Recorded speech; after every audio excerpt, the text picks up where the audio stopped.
दोस्तों आज की वीडियो में हम लोग जानने वाले हैं कि अगर बच्चों में ज़्यादा गैप है, मतलब कि एक बच्चा आपका 1 ईयर से कम है और दूसरा बच्चा 7 से 8 साल का या 9 साल का है, तो उन दोनों को कैसे बैलेंस करें। बहुत डिफिकल्ट होता है लिटरली, क्योंकि ये मैं फेस कर रही हूँ, वही एक्सपीरियंस आप लोग के साथ शेयर कर रही हूँ। लेकिन हाँ, इसका मतलब ये नहीं है कि हम इन चीज़ों को हैंडल नहीं कर सकते, हम दोनों का ध्यान नहीं रख सकते हैं। बिल्कुल रख सकते हैं।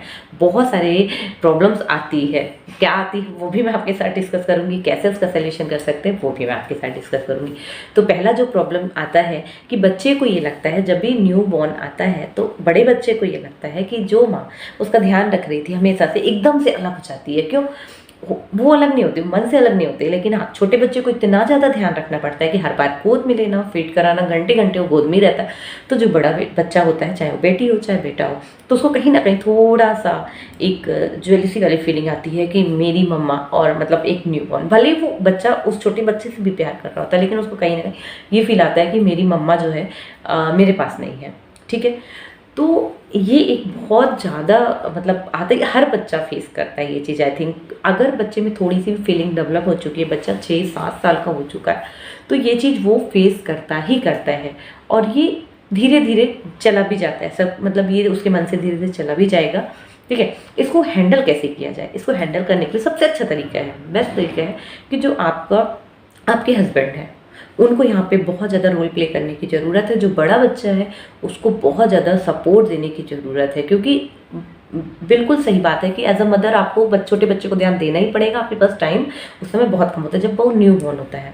ठीक है, तो जो अगर जो आपके हस्बैंड है वो बच्चे को ध्यान देते हैं, बड़े बच्चे को, उसके चीज़ों को लेकर, जैसे उसकी पढ़ाई को लेकर थोड़ा सा मतलब कॉन्सेंट्रेट करें, उसको टाइम दें, उसके साथ थोड़ा देर खेल लें, तो धीरे धीरे बैलेंस हो जाती चीज़ें। ठीक है, अब दूसरी बात आती है बच्चे की फूडिंग को लेके। ठीक, अब जब आप फ्री रहते हैं, बच्चे ने जो रिक्वायरमेंट करी आप बना दिए। ठीक है, बच्चे ने कहा मुझे आज ये खाना है मम्मा, आप फटाफट बना दिया, बच्चे ने कहा ये। लेकिन जब न्यूबॉर्न आ जाता है आपकी लाइफ में, तो आपको ज़्यादा समय उसको देना होता है, तब बच्चे की हर डिमांड आप पूरी नहीं कर पाते हो। ठीक है, पूरी क्या, कई बार तो ऐसा लगता है बच्चा भूखा है, आप खाना भी नहीं बना पा रहे हो, या इतना समय ही नहीं मिलता है कि आप बच्चे की केयर कर पाओ। ठीक है, तो यहाँ पे आपको बहुत ज़्यादा ज़रूरी है कि भले ही आप 4 से 5 महीने के लिए ही मेड लगा लो, या खाने की मेड लगा लो, या फिर और हाउस हेल्पर जो है वो आप थोड़े से बढ़ा लो। बहुत ज़रूरी होता है कि जब आप फ्री रहेंगे तब आप बच्चे को टाइम दे पाएंगे, तब बच्चा बहुत पीसफुल होगा, आप पीसफुल होंगे, एंड आप फिर अगेन न्यू बॉर्न को भी ध्यान दे पाएंगे और बड़े बच्चे को भी ध्यान दे पाएंगे, क्योंकि आपके पास टाइम होना ज़रूरी है, क्योंकि आधे से ज़्यादा टाइम आपका छोटे बच्चे में जा रहा है।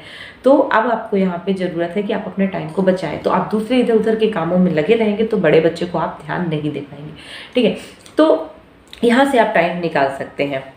तीसरी चीज़, बच्चे की स्लीपिंग। जब देखिए, जब हमारा छोटा बच्चा नहीं होता, सिर्फ सिंगल जो वनली चाइल्ड होता है हमारा, तो वो हमारे साथ सो रहा होता है। ठीक है, रात में, तो उसको अच्छा लगता है मम्मा के पास सोना। लेकिन जैसे ही बड़ा बच्चा आ जाता है, तो कहीं ना कहीं देखो, आप जब सोते हो तो आप हमेशा आपका फेस देखो, जो बेबी होगा, जो छोटा बेबी होगा, उसकी तरफ वो कभी फीड आप करा रहे हो या फिर बार बार उठ रहे हो, तो कहीं ना कहीं उसको सुला रहे हो, तो आपका फेसिंग जो साइड होगा, फेस साइड होगा, वो बेबी की तरफ होगा जनरली।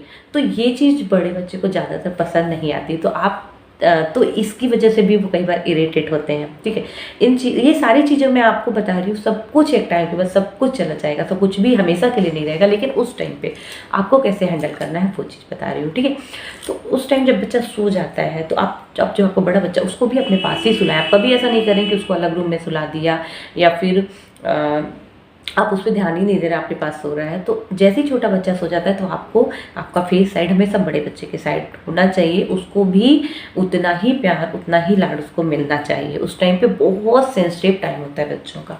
ठीक है, फिर एक जो प्रॉब्लम आती है स्टडी से रिलेटेड। बच्चे की स्टडी पे आप बहुत ज़्यादा फोकस कर रहे होते हैं, अचानक से आपका टाइम जो है तो आपके पास नहीं होता है, आप उसकी स्टडी में भी जो है तो कहीं ना कहीं कंप्रोमाइज़ होने लगती है। तो इसके लिए बेस्ट सोल्यूशन, या तो आप उसकी कोचिंग लगवा दें, या तो घर में कोई ट्यूशन लगवा लें अपने बच्चे के लिए, या फिर आप कोशिश करें कैसे भी करके, बाकी चीज़ें भले ही आप ना कर पाए, उसकी स्टडी कंप्रोमाइज़ ना करें। क्योंकि बच्चा अगर स्टडी कंप्रोमाइज़ होगा तो वो, देखिए, जब बच्चे को आप पढ़ा रहे होते हैं तो उसका पूरा फोकस पढ़ाई पे भी रहता है, लेकिन जैसे ही आप अपना फोकस उठाते हैं, कहीं ना कहीं बच्चा भी डिस्टर्ब होता है, क्योंकि वो बच्चा इतना भी बड़ा तो नहीं है तो 8-9 साल या 7 साल का ही। तो भी आपको थोड़ा बहुत तो उसकी स्टडी पे ध्यान देना ही पड़ेगा, बिल्कुल से नहीं छोड़ सकते, ठीक है। तो आप बिल्कुल ध्यान नहीं दे पा रहे तो कोचिंग लगा लो, अगर आप थोड़ा सा टाइम निकाल पा रहे हैं तो आप उसकी स्टडी पे ज़रूर से फोकस करें। फिर एक चीज़ आती है कि दोनों बच्चे में बॉन्ड क्रिएट करना बहुत ज़रूरी है, ठीक है। अब यहाँ पे अगर हम बॉन्ड की बात कर रहे हैं तो अब आप सोचो कि एक 7 साल का बच्चा, एक छोटा सा बच्चा कैसे बॉन्ड क्रिएट होगा। सीधी सी बात है, अगर बच्चे में गैप कम होता है तो बच्चे बहुत जल्दी बॉन्डिंग उनकी बन जाती है, लेकिन अगर बच्चे में गैप ज़्यादा है तो बड़े बच्चे को ये नहीं पता कि छोटे बच्चे के साथ खेलते कैसे हैं। छोटा बच्चा तो क्या छोटा ही, वो कुछ जानता ही नहीं है। तो यहाँ पे क्या होता है कि जैसे 1 2 3 महीने बीतते हैं, जैसे बच्चे की स्माइल आने लग जाती है तो आप देखेंगे बच्चे बहुत प्यारी से स्माइल करते हैं, ठीक है। तो जब भी आप बच्चे के साथ प्ले कर रहे हैं, छोटे बच्चे के साथ, तो हमेशा बड़े बच्चे को इन्वॉल्व करें उसमें। एंड बड़े बच्चे को ये भी नहीं पता होता कि छोटे बच्चे को उनके साथ खेलते कैसे हैं। तो जब भी आप खेलें तो आप देखो, अब यहाँ पे एक बहुत बड़ी बात मैं आपको बता रही हूँ, मतलब कहना चाहिए कि हम उस चीज़ों पर ध्यान नहीं देते, लेकिन छोटे बच्चे में अभी कोई फीलिंग डेवलप नहीं हुई है, ठीक है। बड़ा बच्चा हर चीज़ फील कर रहा है, लेकिन जनरली क्या होता है, जैसे कोई आया तो हमेशा क्या करेगा, वो छोटे बच्चे को ही पूछेगा, अच्छा वो कैसा है, क्योंकि हर किसी को इंटरेस्ट होता है जानने में छोटा बच्चा कैसा है, अभी भी आया है, ठीक है। दुनिया में कोई फ़ोन करेगा तो उसी के बारे में पहले पूछेगा।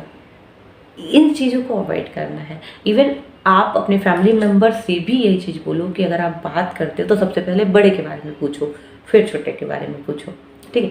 क्यों? क्योंकि बच्चे को एकदम से इग्नोरेंस फील होने लग जाती है ना।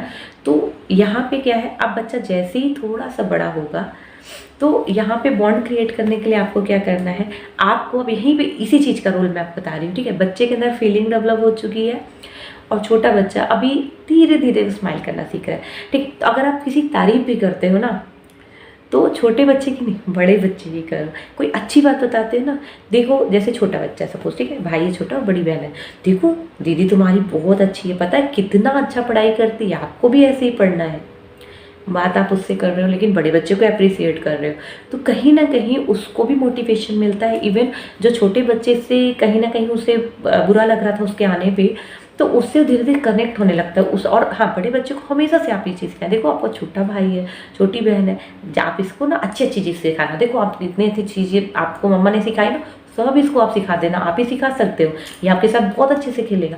तो ये छोटी छोटी चीज़ें हैं, छोटी छोटी बातें हैं जो आपस में आप डिस्कस करते हो तो बच्चों का बॉन्ड क्रिएट होता है। फिर जैसे जैसे बच्चा बड़ा होने लगता है, 4 से 5 महीना, 6 महीना, जैसे बच्चा बैठने लगेगा, टॉयज खेलने लगेगा, धीरे धीरे उनका बॉन्ड बनने लग जाता है। क्योंकि जब हम छोटे बच्चे की एक्टिविटीज़ को इतना ज़्यादा इंजॉय कर पाते हैं तो वो अभी 6 7 साल 8 साल का बच्चा वो तो इंजॉय करेगा ही, लेकिन वो कनेक्शन बिठाना बहुत ज़रूरी है।